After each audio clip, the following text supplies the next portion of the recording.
Well, hey there, pals. So today I'm going to dig deep into SEO for your physical location business because I know it's really easy to relegate, these SEO strategies are just for, online businesses or digital marketing or people who have an education business. But BT dubs, y'all, SEO strategies work for product-based businesses and physical location businesses. So I'm going to give you 5 tips today for your physical location business, even if you have an online component and a physical location component, brick and mortar location component to your business, or just strictly physical location, right? You probably still have a website. BT dubs, if you don't, you need one. But these 5 tips will help you get more business using simple SEO strategies. Ready? Let's dive on in. Hey there, fellow entrepreneur. Welcome to Simple SEO and Marketing with me, Faith Hannon. Do you want to grow your business with organic marketing and finally feel like you can understand SEO? Are you scouring the internet for how to get more website traffic, SEO for dummies, and how to market on Pinterest? Have you tried to grow your business with SEO and blogging only to get frustrated and quit because it's overwhelming and too time consuming? Been there. Hey, I'm Faith Hannon, Jesus lover, copywriter, blogger, wife, wrangler of tiny humans, and barrel racer. And let me tell you, I didn't have time to waste sorting through SEO and keyword strategies that either didn't work or were so over my head I couldn't understand them. I honestly thought that SEO and blogging only worked for people with a PhD in tech jargon and a whole team of employees, until I learned these secrets. Good SEO strategies don't have to be complicated, and creating and marketing great content doesn't have to take more than a couple hours a week total. So pop in those earbuds, slam some coffee, and let's grow your business with simple organic marketing and a healthy dose of biblical encouragement along the way.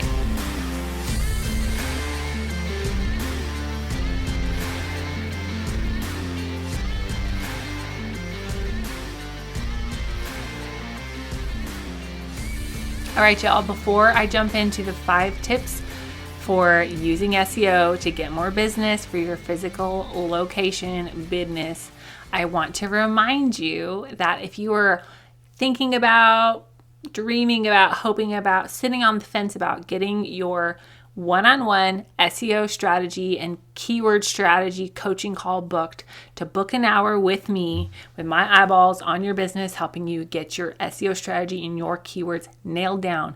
If you're even remotely thinking about booking that spot, get it booked in September, because starting October 1st, prices are increasing pretty dramatically from $250 an hour to $400 an hour, because if y'all missed the announcement, I'm having a baby in December and we are growing our family from 2 kiddos to 3.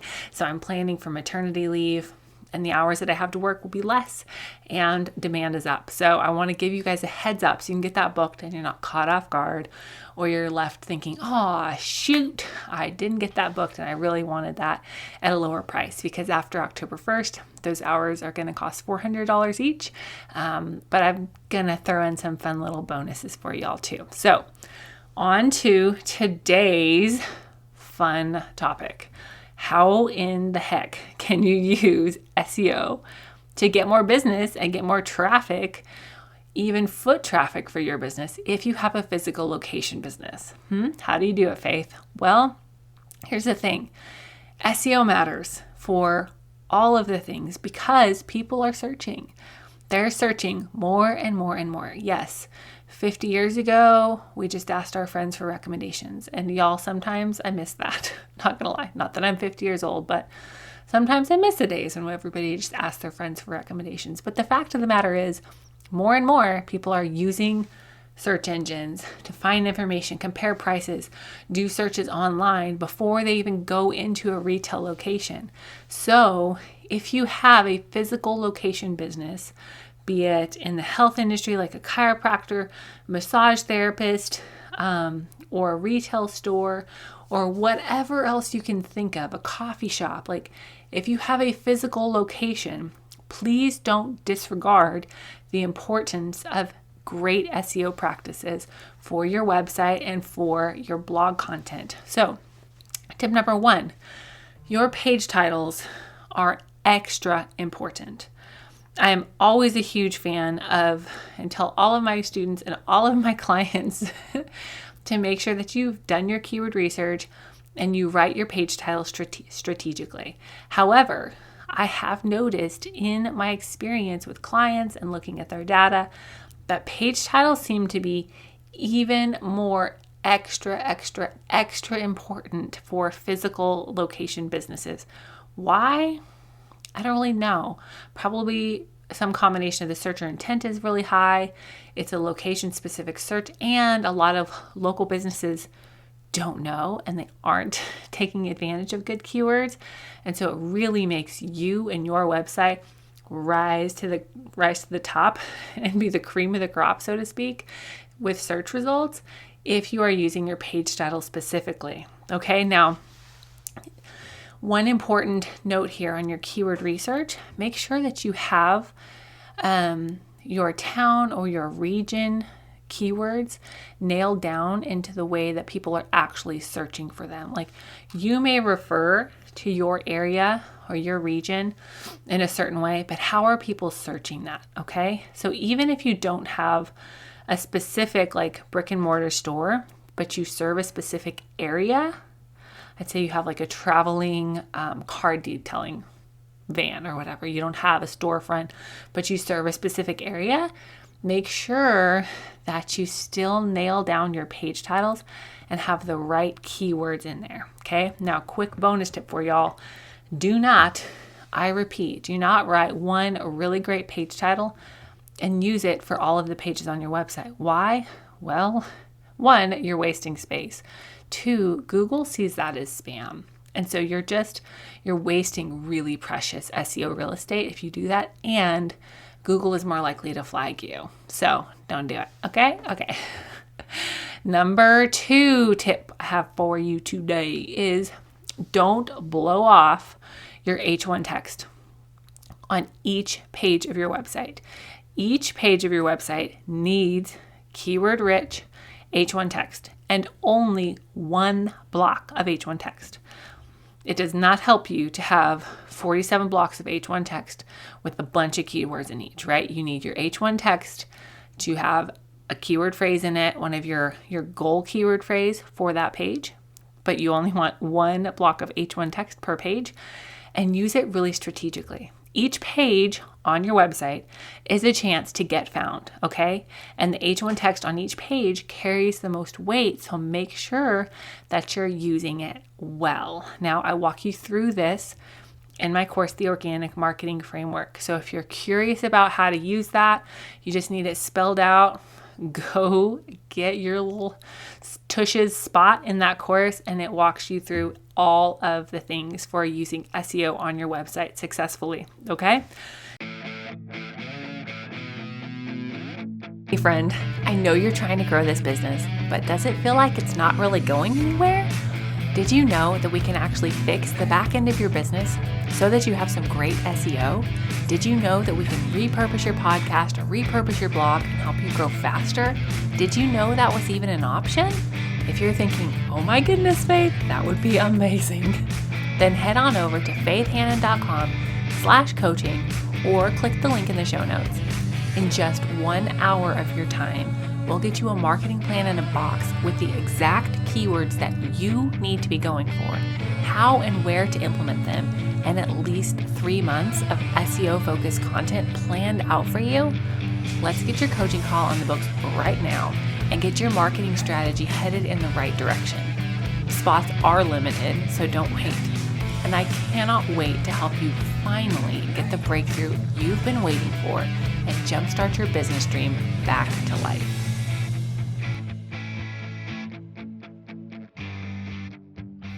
All right, y'all. Now, tip number 3, I want you to talk about the searched problems that you solve, that your business solves. So even if you're not blogging yet, which y'all know I think you need to be, even if you're not blogging yet, I still want you to include within your copy some of the searched problems that you solve. You'll want to include this in some text that bears some weight, like some H2 maybe some H3, but preferably H2 text. But I want you to talk about problems that you solve in a way that people are searching for them. Even if some of these problems seem to have a really, quote, small search number, even 50 to 100 searches can be really valuable, especially when you consider how much competition there is in your area, how many searches there are for that thing per month, how much content there is out there around that. Like even little things like how to make a vacation more luxurious, how to pack for a spa vacation, what you should wear in, Destin, Florida in December. Like even little, quote, littler searches like that, or more specific searches like that, they're going to help your SEO. They're going to help you get found, and they're going to help drive the right kind of traffic to your website, because a lot of those searches, they have very high searcher intent. Those people are looking for you. They're looking for what you offer. They're looking for your product. They're looking for your little spot of real estate, right? Okay, tip number 4 is I want you to create some really stellar location-specific problem-solving content. Now, this goes along with number 3, but I still think you can utilize tip number 3 even if you're not blogging it. But eventually, I want you to move into blogging, please and thank you. And I want you to create just some awesome location-specific problem-solving content. So I want you to identify the big events and the tourist seasons in your area, and then plan your content calendar accordingly. If you want something to gain some traction, you need to publish it ahead of when people are going to be searching it, okay? Publish it in advance, market it in advance, and then repurpose it again and market it again in the middle of your high search season or your high tourist season, okay? I want you to talk about, even if you just have a list of FAQs that you get from customers, that you get from people at your hotel, or you get from people that are, shopping in your boutique during high tourist season. Even if you just keep a list, y'all, of those questions that you get frequently, or even something that you're like, oh, I know a bunch of people want to know this, but only one person asked. Keep a list of that and then figure out how to write it in an SEO friendly way. Find a great keyword for that, and then create some blog content around that. And then obviously repurpose it for your social media, because we're all about working smarter, not just harder over here. So get that repurposed on your social media as well.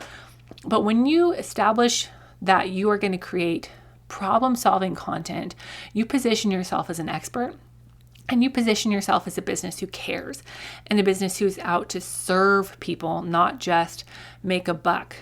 So don't think of this content creation process as being super taxing and super financially draining. You're never going to get that back. Think of it as a way to serve your people, which BT dubs, I have a podcast on what you should expect to be paying for blogging. I have so much stuff out there on, blogging. So make sure that you take a listen to that if you're new to blogging, or if you don't have any traction on your blog, okay? But tip number 5 is I want you to showcase the community involvement that your business is doing and some fun things to do in your area.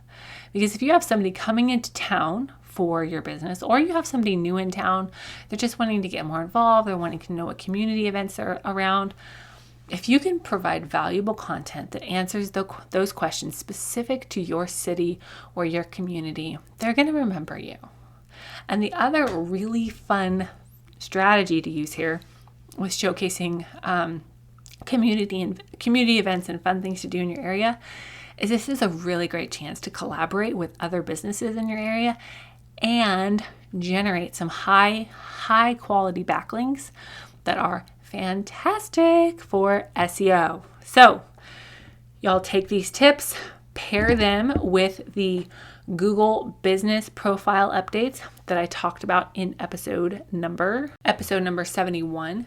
Work these together. Obviously get the back end of your website set up, but taking advantage of keywords and SEO strategies for your physical location business can be absolutely game changer to not only your website traffic, but your leads and conversions, and ultimately your sales, whether that is in-person sales at your physical location or online sales. They all work together beautifully to help your business grow.